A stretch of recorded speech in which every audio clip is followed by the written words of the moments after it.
Hello, friends. Welcome back to another episode of the New Evangelicals podcast. Now, let me just say right now, I actually have a lot to get to in this intro, so bear with me. We have some big announcements, and also, of course, I want to intro the guest. So let's start with the guest first. On this episode of the podcast, I had the pleasure, the privilege of interviewing David Hayward, who is the brain and the person behind the Naked Pastor Instagram account and online website, essentially.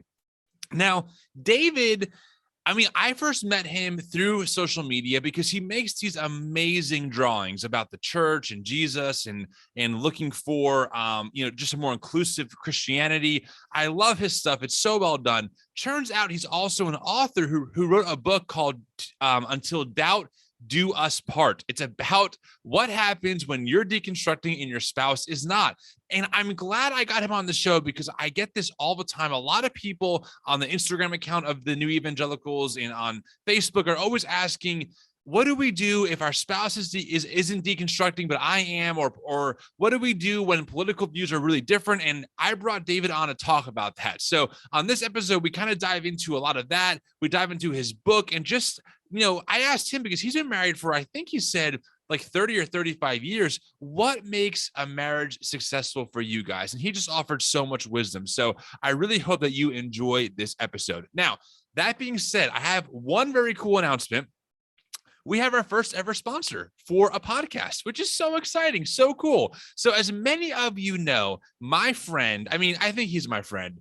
I'll put it this way, a guest on the show, Trip Fuller, who, by the way, Trip, if you're listening, I got many people saying how much they loved our episode together. So Trip Fuller, he's a theologian. He wrote a book about open and relational theology. He does a lot of work when it comes to talking about social justice issues and how as Christians do we think deeper about economies and just living that kind of more just life. Well, he is doing a series with Diana Butler-Bass and Brian McLaren, who are two heavyweights of the deconstructing movement. They're kind of some of the OGs, really. But when I was a wee little kid, Brian McLaren was writing about the emergent church and writing books about that. So him, Diana Butler-Bass, and Brian McLaren got together and they put together a 6-week online course exploring how Christianity has changed over the last 20 years. And this is really partly due because we're nearing the 20th anniversary of 9/11. And so they got this 6-week course together. Now, the course is a pay what you can course, including paying nothing. So the course is available for free if you can't pay anything. Of course, if you can pay something, I really think it's worth it. These guys do great work. They put a lot of time and energy into creating this kind of content to help us think deeper about our faith. But I put a link in the show notes that you can click on it and you can sign up for the course. It's a 6-week course. You can listen to it if you miss one of the live recordings. You can listen to it later on. It's totally available, and I really recommend you guys checking it out. Of course, Trip is great, and Brian and Diana, they're just great people, and I know they have so much insight, especially when it comes to really where we've been the past 20 years as a Christian faith in America and how 9/11 really shaped a lot of that. So I really recommend checking it out. So thank you, Trip, for sponsoring this episode, which is just so cool. So I appreciate that. So check it out. Like I said, friends, it's totally free if you can't afford anything. But of course, if you can, we recommend please paying whatever you can to download the course. It will really, I think, be so worthwhile. Okay, second big announcement. And I know I have a lot going on, but I just got to do it. We have finally announced the next stage for New Evangelicals. We have launched the Finding Our Voice campaign. We are looking to essentially to create funding, monthly funding, to help us create a docuseries called Community Conversations, where this will be essentially a documentary where we elevate stories inside of our community that the church needs to hear. And I think that stories that people need to share. So we are looking forward to this. Now, we announced this on our Instagram last Wednesday. So all the details can be found there. We have a highlight called Finding Our Voice. It breaks down the budget, where the money's going, how much we need to make monthly in order to make our actual goal. So that's all there. And I want to say already a huge thank you to everyone who has already given monthly. Listen, I'm going to be honest, all right? Giving trauma is a real thing. It's a real thing for me. I hate the idea of asking for money, but the reality is, friends, we don't do anything behind a paywall. We are totally crowdfunded, and this is just what we need to go to the next step of the new evangelicals. We want to continue to build what we're doing. We want to expand Zoom groups. We want to get this documentary going.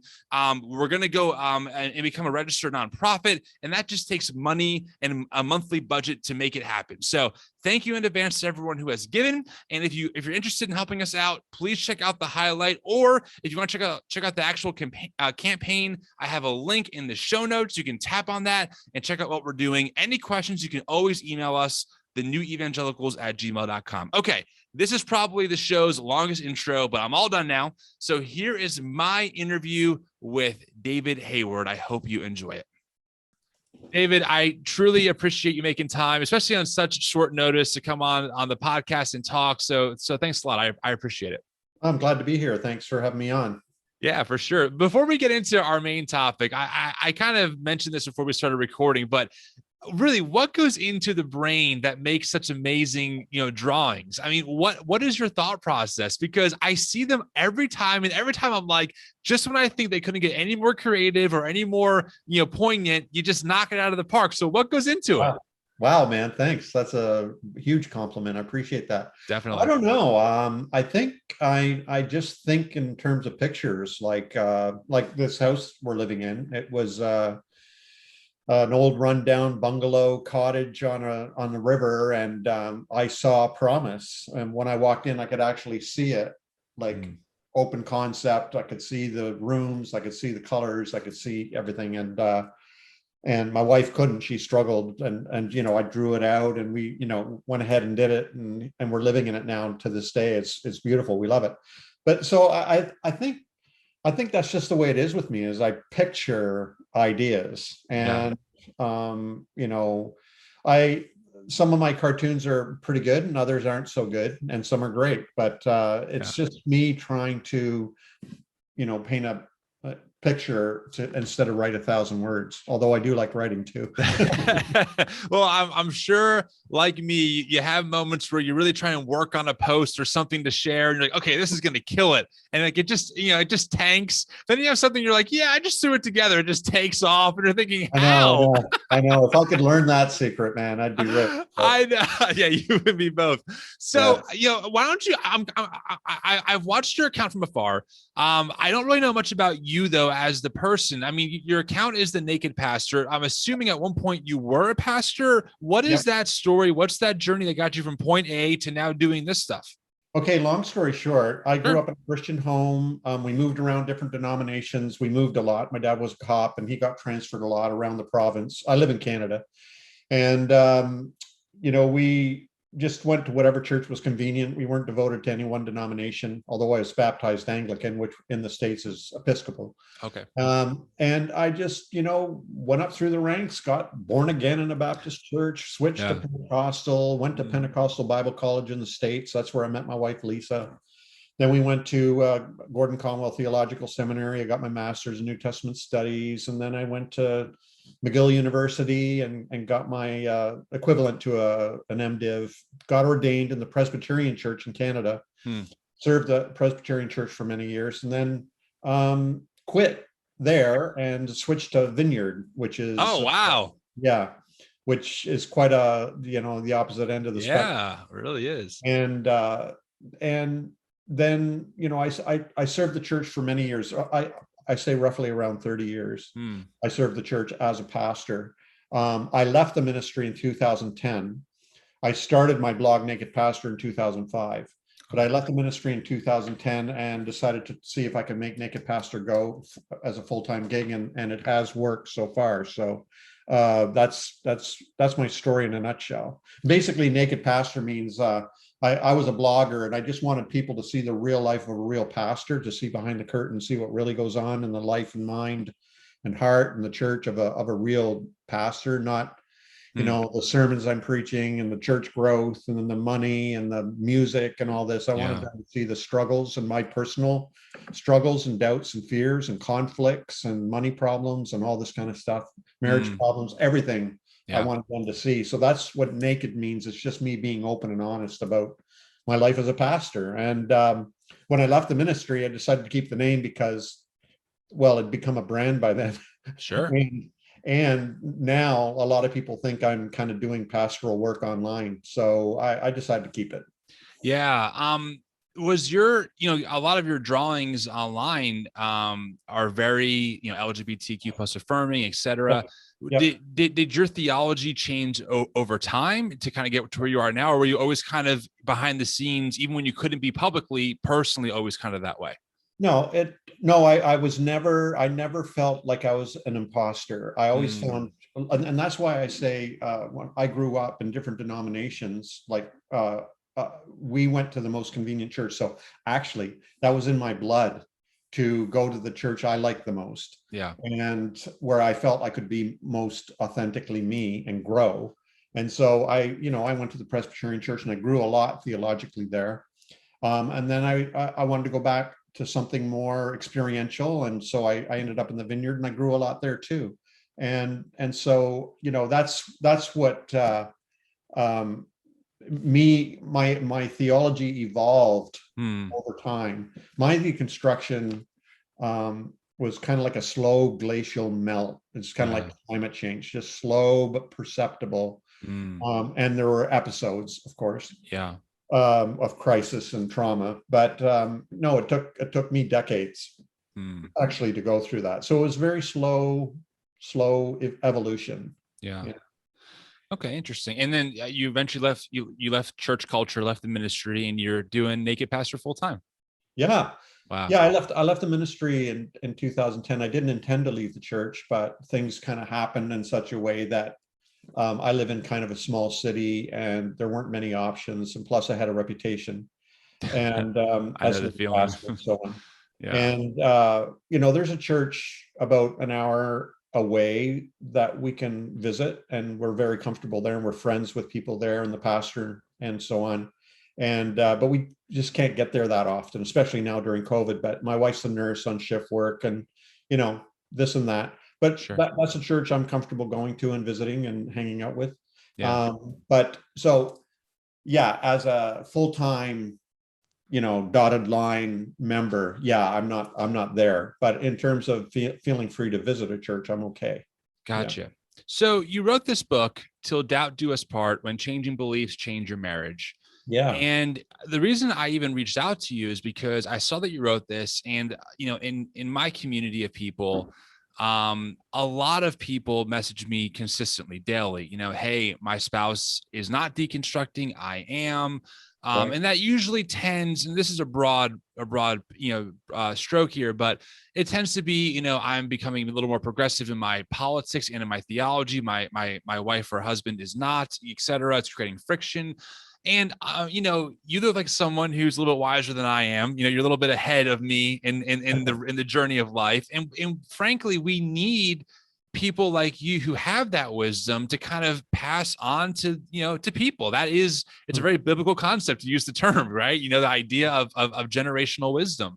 And I think that you've a lot to offer in this topic. So my first question really is, why write the book? I have to assume it came out of some kind of personal experience. Yeah. So when I left the ministry, actually, Lisa and I, we've been married now, a long time. And we were married, she was 19, I was 21, very, very young, very much in love, very much joined at the hip, very much enmeshed with one another. Sure. And, we went through our education and everything, and through ministry as a team. And really, we were on the same page, on the same line, everything all the way through. And then when my deconstruction started really unfolding, and then in 2009 when it really reached its peak, and then which culminated in me leaving the ministry a year later. Yeah, that's when it injected sort of a crisis in our marriage relationship, because now when I left the ministry, I left my job, my vocation, my paycheck, our friends, our church, our support. We had to file for bankruptcy because we were so poor. Wow. Our kids had left home, so empty nest. Lisa decided to go back to university. or to actually go to university and get a nursing degree. She started her nursing degree at 48 years old. Wow. And, I'm off doing my thing. And so we were living very much separate lives, which is very new to us. Like we were always like I said, joined at the hip on the same page, doing everything together in terms of ministry. And now we were doing different things with different circle of friends and relationships and schedule. And that was a couple of years in our marriage where we were touch and go. We really weren't sure we were going to make it. There were times when we really thought maybe this is over. And because we felt we'd lost the glue to our relationship. And it took a lot of work, with a lot of talking, a lot of therapy and counseling and coaching and support and, patience for us to figure out how to relate again as a husband and a wife. So it was very, very scary. And so now, since then, like I started talking about deconstruction in 2008, 2009, 2010. Now we're in 2021. Now everybody's talking about it. But I wanted to, I was starting to see, and I was helping people through their own deconstructions. And one of the things that came up was my wife or my husband is on a different page. I don't know what to do. We feel like we're being pulled apart. And so I decided I wrote, I don't know, 30 or 40 posts on it and drew a bunch of cartoons about it to help people through it. And I decided to assemble it into a book because I've seen, I'd say most people who marriages who go into deconstruction, one or the other or both, most of those marriages I see blow up. They just can't sustain the tension and the conflict and the difference in the relationship, and I see them blow up. So I wanted to provide a sort of a guideline for people that, we made it. Maybe this will help you make it. Or this is a disclaimer. If you realize that maybe you're not to be married anymore, that's okay too, and how to do that in a amicable way. So that's what the book is about, and it is helping people actually. So I'm pleased to know that. Yeah, well, it was recommended in we have like a Facebook community group of about 1,500 people, and your book came up several times. And people recommended it, and it's also, I think it's on, someone just assembled an entire book list for us. It's like 100 books are on there, like the New Evangelicals community book list. I think that book is also on there. So cool. I've heard great things. It's interesting you bring this up because I've been thinking a lot about, I wonder why, this is such a point of tension. And listen, I mean, I'm 5 years into marriage, so I'm still new and we're working on things ourselves. But, what I have learned is that, marriage can be strained for a lot of reasons. And I think when you get married under the pretense of, well, till death do us part, and also our faith is never going to change, therefore it's all good. And then one day someone's faith starts changing. It's very anxiety inducing. I mean, my wife probably deconstructed before I did in a lot of ways. And as a type A personality who wants to control everything, right? It was very terrifying for me because I'm like, well, what if she becomes an atheist and like becomes this horrible human being, right? Just all these thoughts. And I had to really recenter myself and say, surely I can trust the divine to handle this. And I can trust my wife, who I love to death, I can trust that she does not want to blow up our marriage or not, train our children up in a healthy way. But it was a learning curve, man. It really pushed up against my Christian sensibilities at the time. So what are some themes, that you talk about in this book for like that? I mean, are those some of the reasons why you see marriages strained? What are some of those themes that maybe you've seen? Well, yeah, it's funny the way you said that, where you said, what if she becomes an atheist and becomes a horrible person? Right. That right there says a lot, right? Where we equate atheists with being horrible people. And well, with Lisa and I, we met at Pentecostal Bible College, and we journeyed together through Pentecostalism, evangelicalism, Presbyterianism, reformational theology. We both missed more modern worship music, and all this kind of thing together. And we migrated into the Vineyard Church and all that kind of thing. Totally. So we were kind of traveling together, joined together, very much on the same page, like I keep saying. But then it became apparent to us that we're very different spiritually. Yeah. And we felt the freedom to, now that I was no longer in ministry, the fishbowl, no longer under the microscope, and that we were basically free to be who we wanted to be. That was really scary. That was really frightening for me, actually, to realize that I could be whatever I wanted to be or do whatever I wanted to do, and nobody could say anything about it. Nobody was watching. Yeah. And that was kind of very frightening in itself. And so, Lisa is very much, she has indigenous roots, and she's very much interested in a kind of spirituality that's very earthy. Yes. And, forest and nature and spirit and everything. And I'm more of a mystical kind of a bent.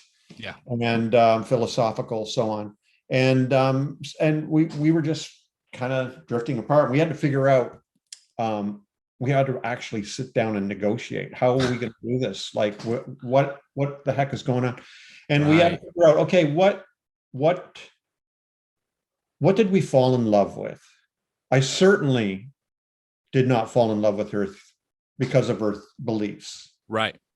Like when I first saw her walking into the college cafeteria, it wasn't her belief system that caught my eye. There were other things that caught my eye. Right. And I fell in love with this this wild, untamable, funny, wise, gracious, loving, beautiful woman. Right. And she happened to be Pentecostal, and she fell in love with me with all my attributes, who happened to be Pentecostal at the time. Right. And we realized, that's what we fell in love with. I fell in love with the believer, not the beliefs. Right. So I fell in love with Lisa, who thinks this way. Right. I didn't fall in love with the person who thinks this way, who happened to be Lisa. So that's the way we figured this out, was I'm in love with her. I'm in love with the way she thinks, the way she lives, the way she feels, the way she is spiritual, right? And not with a checklist of faith statements. Yeah. So, and when we realized that, what the glue that actually held us together wasn't compatibility of beliefs, but love and mutual respect. I'm going to trust her with her spiritual journey, and she trusts me with mine. Yes. And we admire one another, because I trust her. I actually trust her with her spiritual journey. She's the wisest person, the wisest guide for herself, as I am mine. And to appreciate and respect that, right?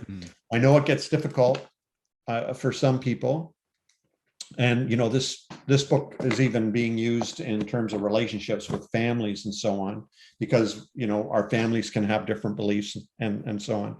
Yeah. But even I know it gets really, really difficult when people maybe get alt-right in their thinking, or conspiracy theory kind of people, or very conservative and fundamentalist maybe. Yeah. But I know that there are relationships out there that they're figuring it out. They're figuring out how to do it. And and then some can't. So I acknowledge that in the book. But that's what it was for Lisa and I, was getting in touch with the root. And that was our love. I fell in love with Lisa, who happened to be, and she fell in love with me, who happened to be. And that's what kept us together, and now our marriage is better than ever. Yeah. Let's kind of hone in on something you mentioned, when people start going more alt-right or more conservative. I mean, it's no secret that in America, we've seen a huge rise in Christian nationalism, the insurrection and the whole 2016 and 2020 election.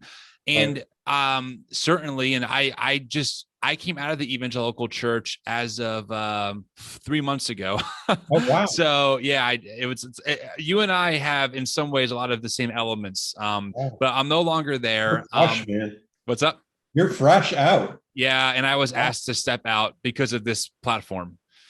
So it's there's a lot of relationships that have been lost, et cetera. But that's for a different time. That's for my counselor. Hey man, that's my blog got me in trouble, and that's why I eventually had to leave the ministry. So I totally get it. Yeah, I feel that. But so we know that we've seen this rise of like this. It's a weird, combination of a fundamentalist approach, of an absolutism approach, and it's taking over people. And a lot of spouses are telling me, my husband, my wife, they're way into this, and it's putting a strain on the marriage. How do you, if someone says that to you, how do you respond to them? Like, what do I do? How do I navigate this?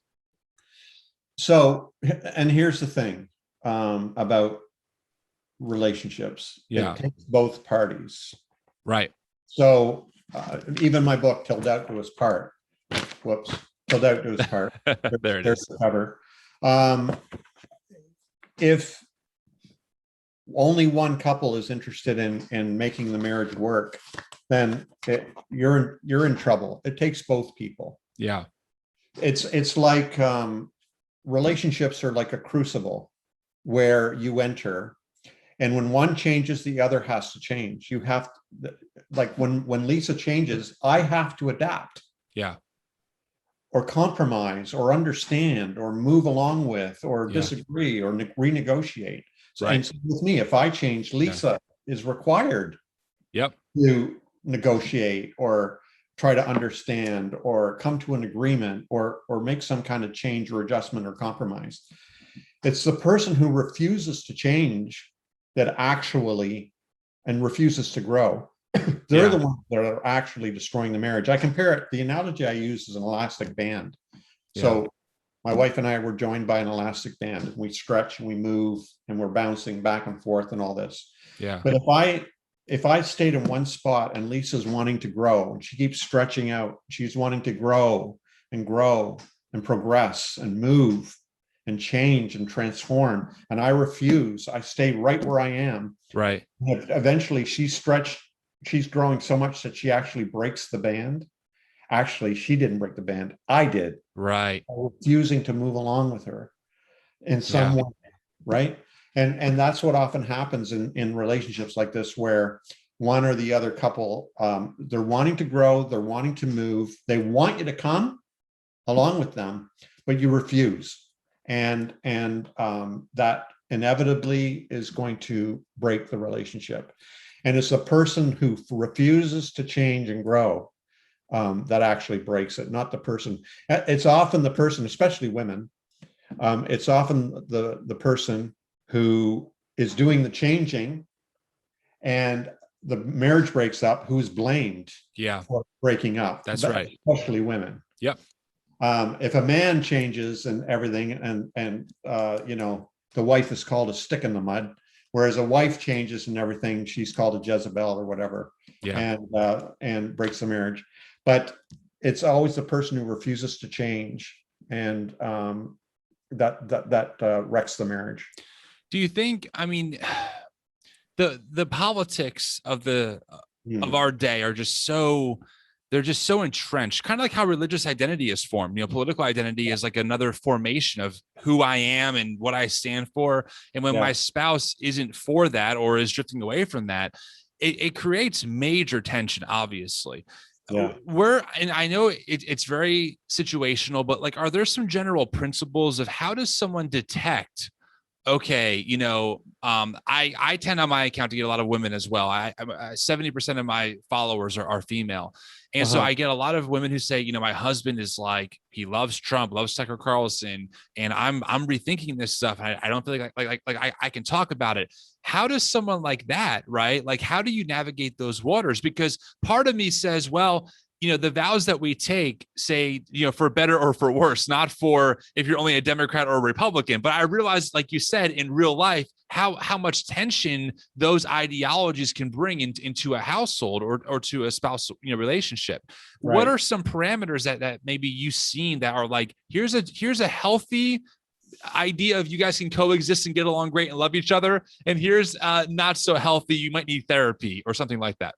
Yeah, well, the problem with you might need therapy is that it's the person who knows they need therapy who needs it the least. Yeah. It's the person who don't think they need therapy who's the one who's going to reject it, and you know, they don't need it. But I mean, you know, Lisa and I, we've gone for marriage counseling so many times I can't even count. And you know, we're together for a couple of meetings, and then finally around the third meeting or something, the marriage counselor says, "Okay, Lisa, you don't need to come back. I just need to spend more time with David." Classic. Because I'm the problem, right? Yeah. So yeah, it's difficult these days, you know, across the world, around the world, in every country. It's not just America, because this sort of alt-right movement is, you know, this populism is increasing around the world, and I think it's a response to progressivism. Fundamentalism is reactionary. That's all it is. It's a reaction to progress and change, and it's like the Taliban. It reacts to threats upon the status quo. Right. It's control and authority and power, and that's all fundamentalism is. It's not a movement. It's a reaction to movement.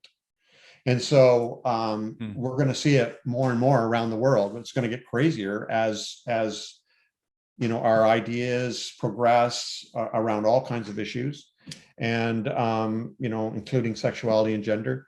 And it's just going to get, there's going to be more and more of a reaction from fundamentalism and conservatism. So I know it's difficult because we see it here in Canada too, even though politics and religion are still separate here, not like the States. So, you know, when people love Trump, let's say, it's often mixed in with this weird Christianity. I think it's weird. And and so it gets really, really, really complicated.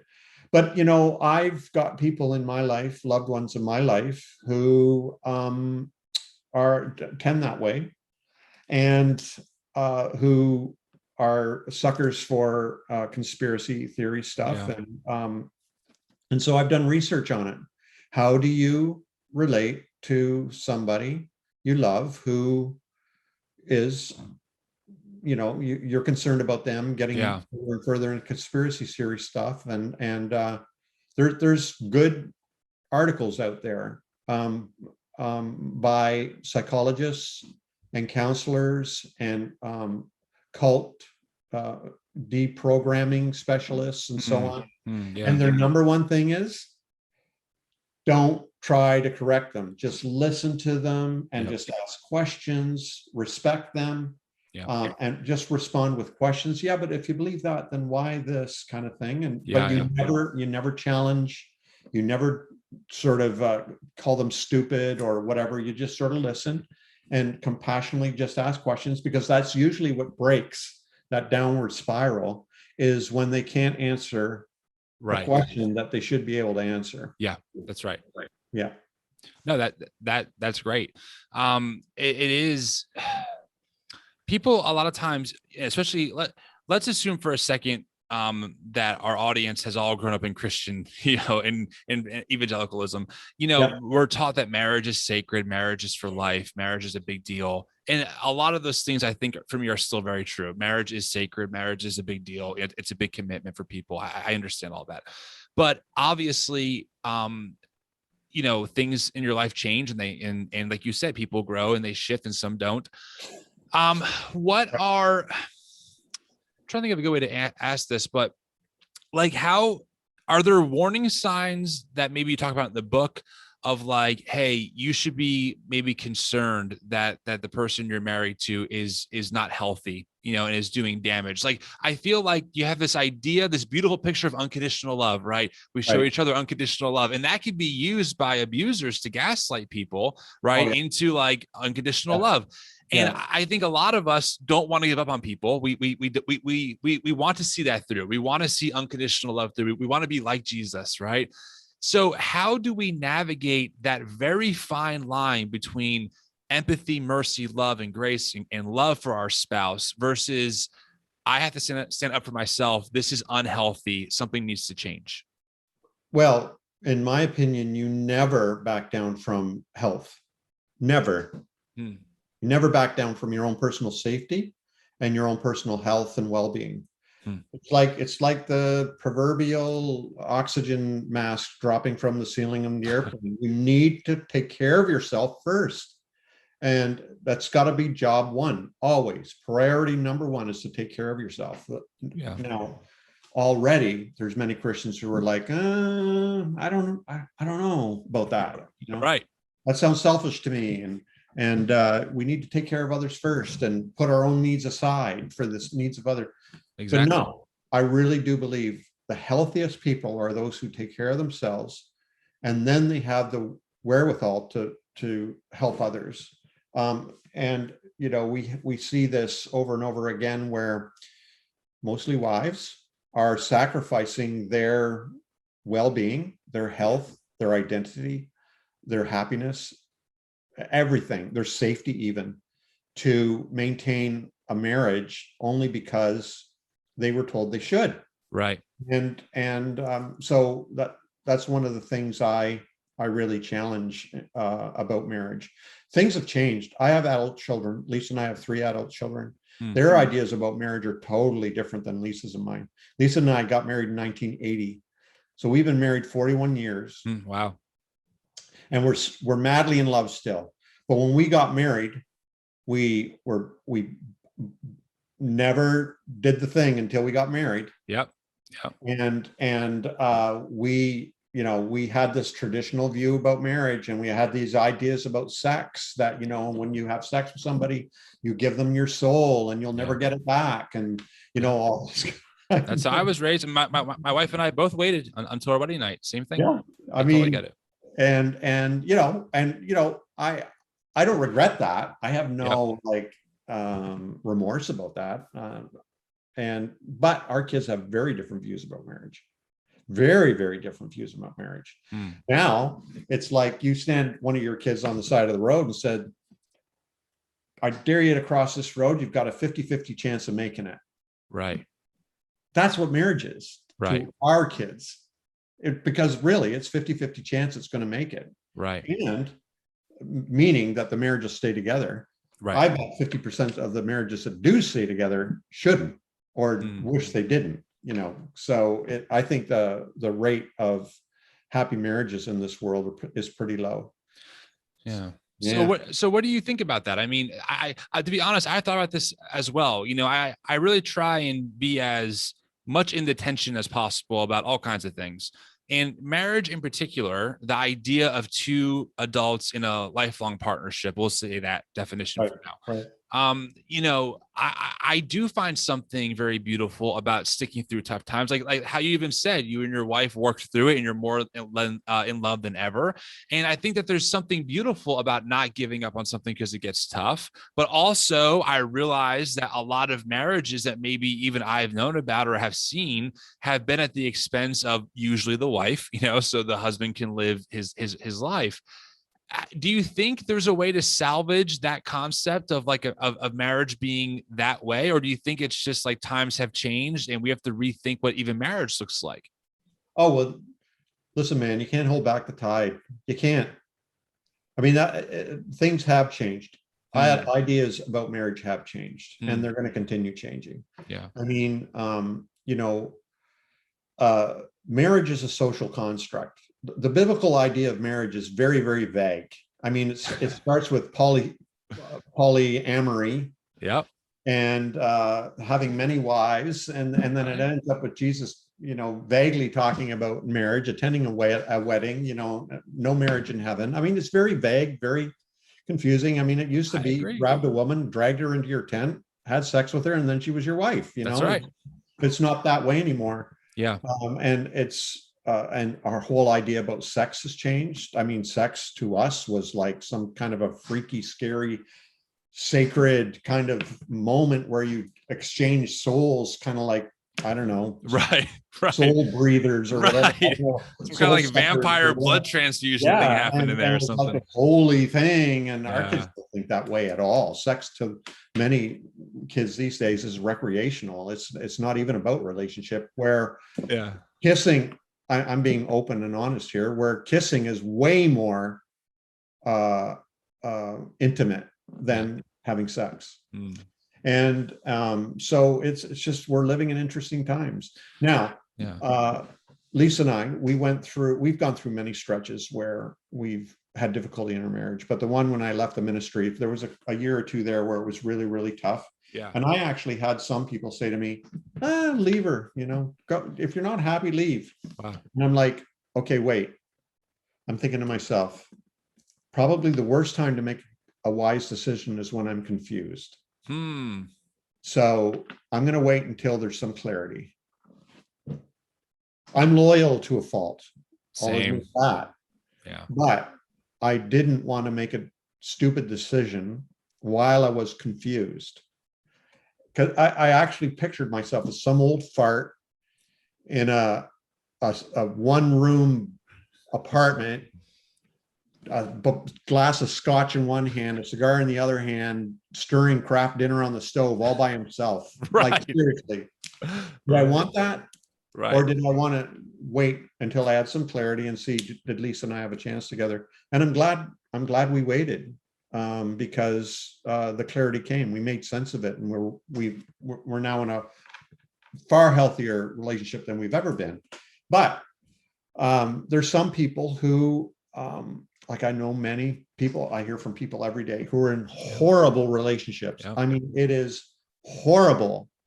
Lisa's and I relationship overall has been blissful, with periods of horribleness. I get it. Whereas for many people I talk to, their relationship is horrible with occasional bouts of bliss. But like, it's very, very, very sad.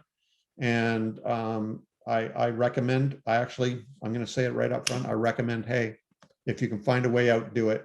It's not going to work. You're never going to be happy. That's my prediction. And, especially if they're living in with a narcissist or an abusive person or whatever, I strongly recommend, because I really do believe that the health of the well-being of an individual is way more important than a belief. I stick to that. And so I recommend, I do recommend people, when I see that they're in a bad relationship, an abusive relationship, a toxic, dysfunctional, narcissistic relationship, get out. No, I mean, it's as you talk, I still have a lot of, I grew up in evangelicalism, homeschooled, the whole nine, Oh, wow. So a lot of those deep-seated beliefs, even though I have come so far over the past even couple of years with a lot of my theology and beliefs, as you talk that way, there are little voices that come up like, well, like, is that God honoring? Well, is that like commitment? And it just kind of shows, I think, how ingrained to a fault what I think is a good concept, hey, you stick through tough times, right, and get clarity, has become, well, even if you're being abused, you stick in that marriage. I mean, John Piper has a quote, I think from like 10 years ago, of him pretty much saying that to a woman who asked a question. And he pretty much says, like, maybe you take a slap or two, and it's like, whoa, like, wow.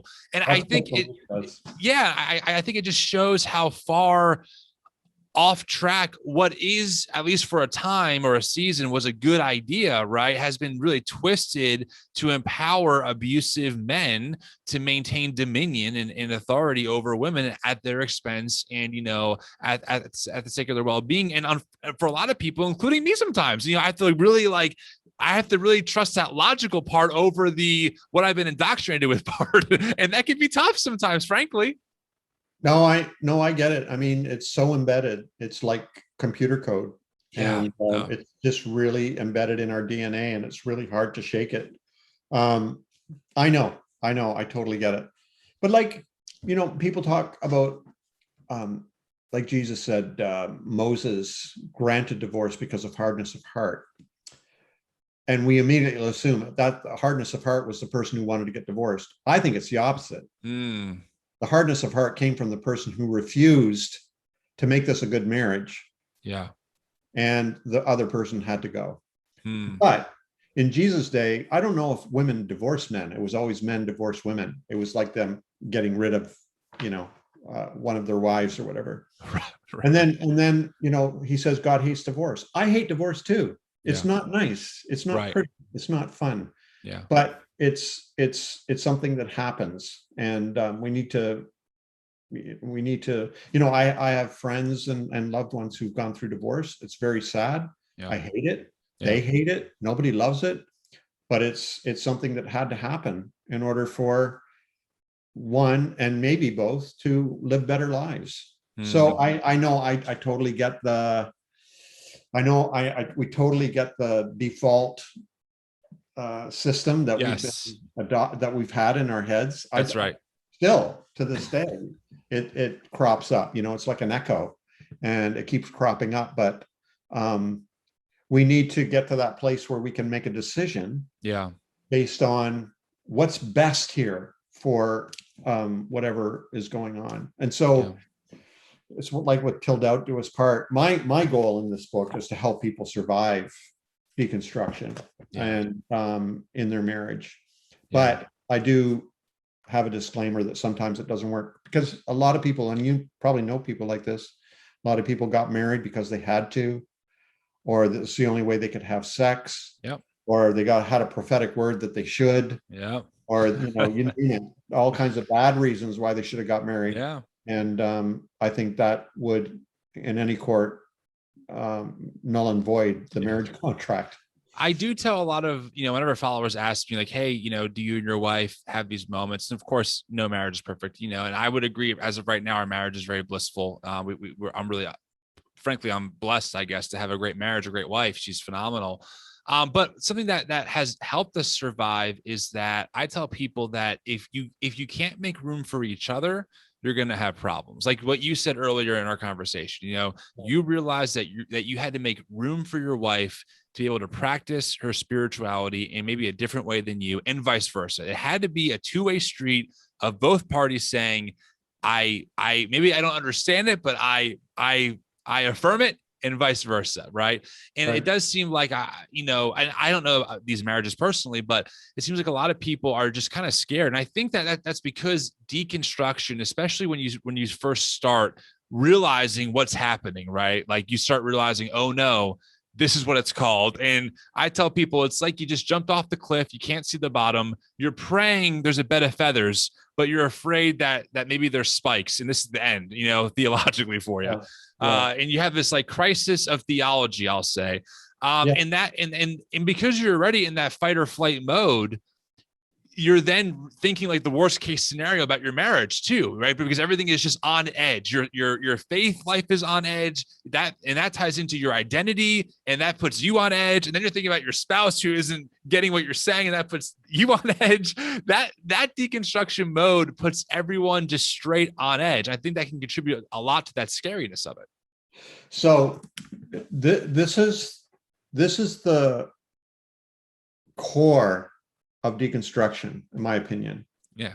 The core of deconstruction is when we move from depending upon authority and adopted, inherited beliefs and the status quo, the crowd, the herd, the system, and everything, and we move to our own independence. It's basically the difference between adolescence and young adulthood, where we realize our parents can't control us, even though they try, and we're bucking against their authority and their power, and we move out in order to start establishing a life of our own, an independent life of our own. And it's the same spiritually, where we're moving from believing everything our parents say, depending upon them for everything, all our needs and wants and security and safety and home and food and everything. And we're moving out to become completely independent. And that's scary, because we have to learn how to do things on our own. We need to learn how to make money. We need to learn how to feed ourselves. We need to learn how to form relationships. We need to learn how to make choices. Right. We need to learn how to find a home and make a home. We need to learn how to love, and, et cetera. And so it's the same spiritually. That's what's so freaking scary about it, is because we're moving out from our parent of religion and the church into our own independence. But we keep hearing the echoes of our religion, our church, our parents, and their voices are stuck in our head while we try to establish what we know to be right and true and healthy for us. It's like walking into a buffet. I'm not going to serve myself everything that's being served. I'm going to serve myself what I like and what I know is healthy for me. And so it's the same with spirituality and religion and, all that. A lot of the people that are listening to you right now even are probably in that place where they're trying to figure out, okay, how do I be spiritual? And in a way that, and in the meantime, they're hearing these voices. We've already told you how to be spiritual. Right. We already gave you the rules. We already gave you a map, you need to stay under this hedge of protection or the umbrella of authority or whatever. Right. And so it's really, really frightening. But if you keep doing it, after a while, like I'm an adult now, I'm totally confident I'm living my life right. And the same will happen with you spiritually, where after a while you'll realize you are the master of your destiny. You are the captain of your ship. And you've got the steering wheel in your hands of your spiritual life. And it's healthier that way. It's good that way. Yeah. So I don't want to put you in a box. I'm curious. I'm curious to know, how would you identify, right, for you, like spiritually? Like, for example, my account is the New Evangelicals. So clearly I'm still identifying somewhere in the evangelical camp, but it's really more of like a Wesleyan tradition that I'm trying to reclaim, this, egalitarian, social justice minded, abolition now, for its time kind of movement that really was the birth of the evangelical movement that has now been completely hijacked by fundamentalism. Right. And people ask me all the time, well, like, Tim, like, what do you believe? And I'm like, listen, something about Jesus. Like, that's what I know. I'm trying to follow this Jesus person. And like, some days I affirm the resurrection. Some days I'm like, did he really do that? Like I hold those things in tension, but I still believe it. Right. But, some people are in different spots. So where do you find yourself somewhere in that Jesus camp? Are you more in the spiritual camp these days? Where do you find yourself? So that's your background, Wesleyan? No, I'm discovering it. My background is fundamentalism and John MacArthurism, pretty much. Oh, wow. But I'm reading. I just read a great book called "Discovering an Evangelical Heritage." It's like 110 pages long, and it's this author in the 60s who's like, "Listen, guys, fundamentalism has taken over. We should reclaim our heritage." And he wrote this book, and I'm reading it. I'm like, these are my people. So I really found a beautiful buried tradition, but it's there. But yeah, that my background is much more fundamentalist and reformed kind of in one. Oh, okay. Because Wesleyanism is pretty strong where I am here in Atlantic Canada. Well, I just posted one of my memes last night on one of my pretty watercolor paintings, and I have one of my sayings on there where my home is in Christianity, but I have cottages everywhere. And so in 2009, I'll tell you a little bit of a story. Sure. In 2009, I had a sort of an epiphany. I don't know how to describe it, because it wasn't like a vision or a revelation. It was just like I saw something in my mind. And I saw in a moment that we were all one and connected. There's one reality, and we're all a part of it. There's one reality, capital R. We're all a part of it. But there are as many interpretations and explanations of that reality as there are people. Millions of interpretations. And so I realized in that moment that even though there's one reality, we seem to be divided, although we're not really. We just seem to be divided by words, language, and the words we choose to describe this one reality. There's only one reality. There's not 2, 3, 4 reality. There's only one.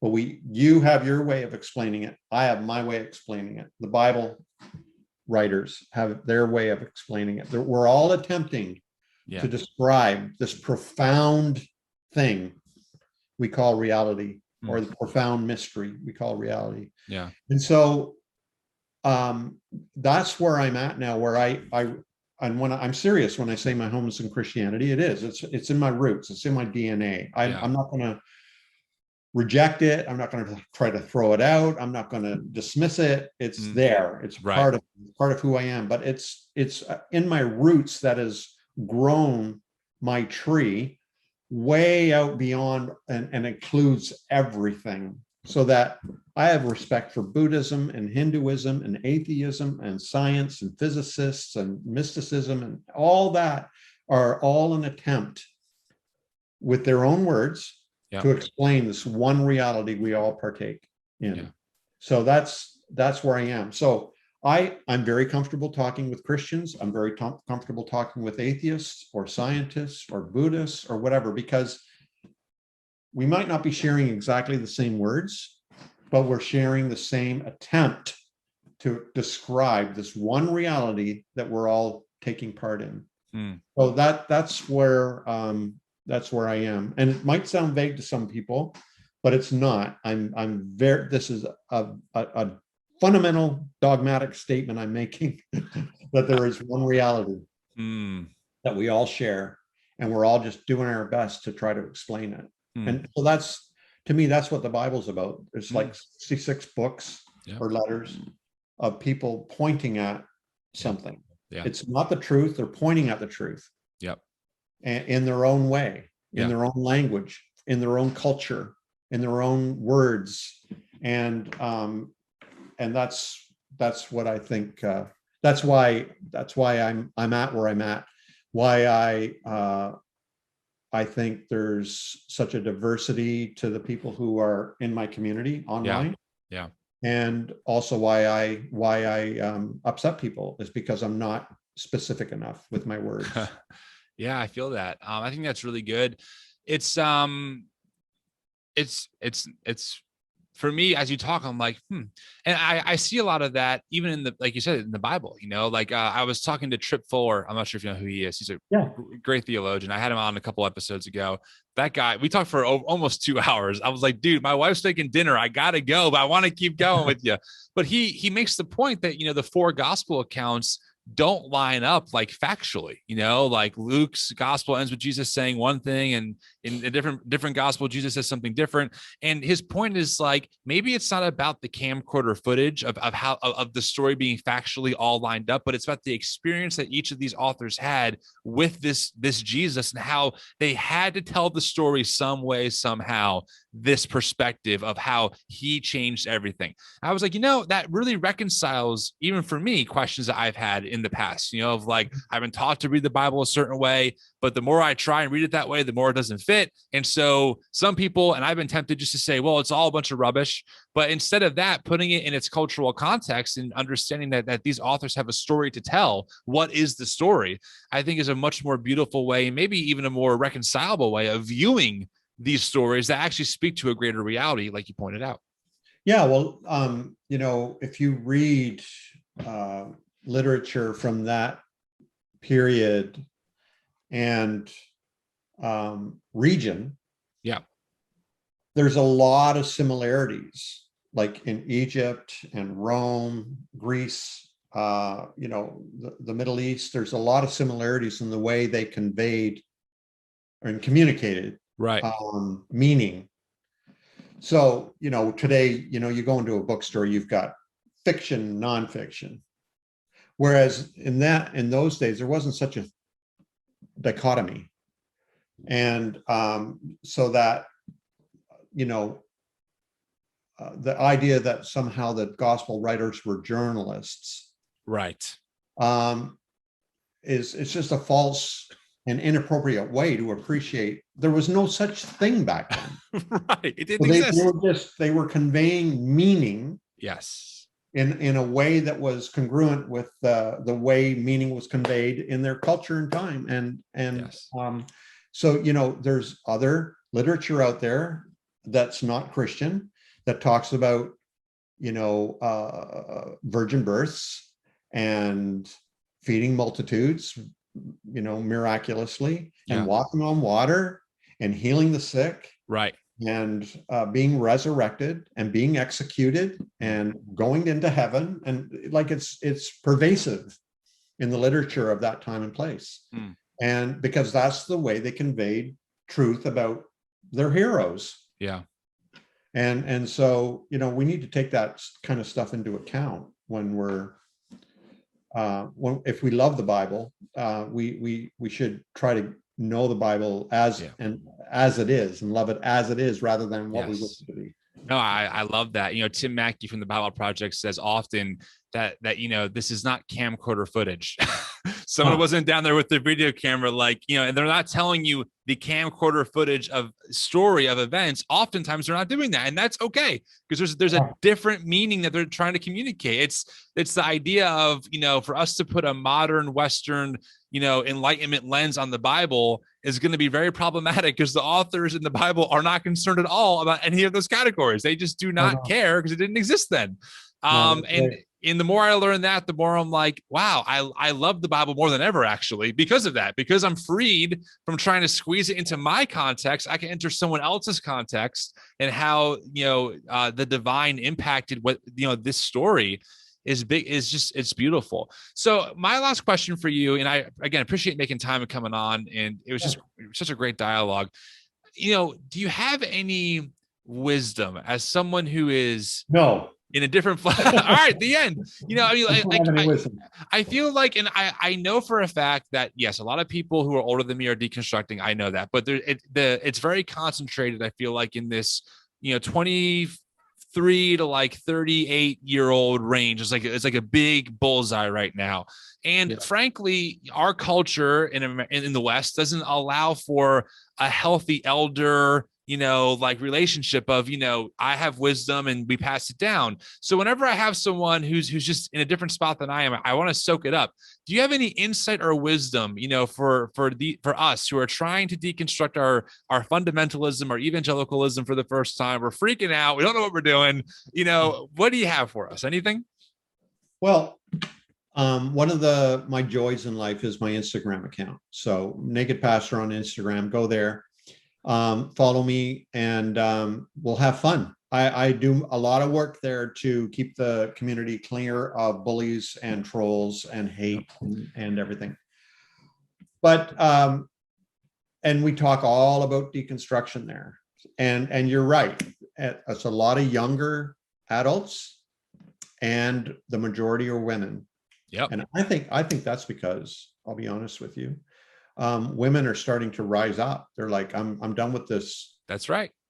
Authority under men and the patriarchy and white supremacy and all that. And the bravery and the courage of these women is just astounding. I mean, that is my theory too, by the way. I told people that. I said, I think it's because they've been under men's thumb for so long, and they're finding that they can finally say what they want on social media, and we're given, an outlet for it. Some of the wildest, bravest, courageous warrior women I know are in the Bible belts around the world. Totally.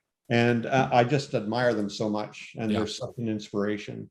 So here's my advice. All right. And this is what a lot of people say once they, hang out with us for a while, is, oh my goodness, I'm not crazy. I'm not alone. Yep. I'm actually growing. Yeah. This is a good thing. It's a good thing. Yeah. Like, so I know it's hard not to freak out and not to worry and not to get afraid. I remember lying in my bed, breaking out in a cold sweat, thinking I'm going to go to hell because I didn't believe in hell. Yep. Yeah, exactly. How crazy is that? Yeah. Right? Well, I remember that, but it passes. I promise you. Keep growing. That'll pass. At first, it's a loud voice. They're shouting. Then it becomes a faint, raspy voice. Then it becomes a whisper. Then it becomes an echo. Then it fades away. It will. I promise you. It'll fade away. Just keep growing and, enjoy the ride. This is growth. You're not trying to get through something. You're not trying to get over something. You're not in OR, post operation trying to get over something. This is growth. This is what life is. Enjoy it. This is the process. The process is the destination. So enjoy yourself. This is fun, and embrace it as a wonderful time in your spiritual journey. Yeah. Well said. David, thank you for making time. I'll make sure I post a link in the show notes to your Instagram account. Anywhere else people can find you? NakedPastor.com. You got it. Well, I'm sure we'll do this again. My account loves you. I get your stuff sent all the time. So keep it up. You're doing great stuff. Thanks. You too.